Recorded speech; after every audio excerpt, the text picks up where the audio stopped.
This is Nintendo News. I have a stuffy nose. I'm sorry. But let's get to that news. In an alternate universe, Nintendo, back in 1998, has purchased the rights to making Harry Potter video games, so there would be no Lego Harry Potter games or whatever other Harry Potter games exist out there. It would just be Nintendo-created games, and those would probably be pretty good, actually. In fact, I might argue they might even be better than any of the other Harry Potter video games that have come out. But that is not the universe that we live in. In 1998, Nintendo did approach. It wasn't Warner Brothers, because the Harry Potter movies didn't even exist back then. It must have been J.K. Rowling's agent or whatever, and we're like, we would like to have the video game rights. Harry Potter seems to be going places. I mean, not even all of them. At that point, only half of the books had been written, or less than half.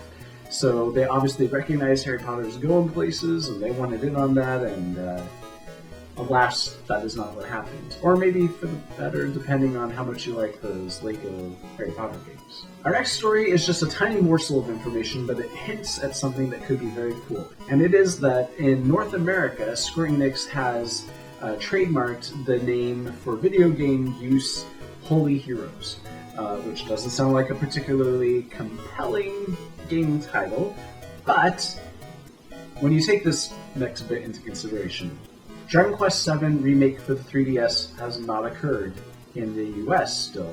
It has been out over in Japan for quite a while, and they say, well, yeah, we're thinking about releasing it over in North America, but it's so much translation work, and in order to release it, we need to know that there's an actual market for it, and people have been saying, yes, please release it, and they haven't, and years have passed now, still no word of it being released over here.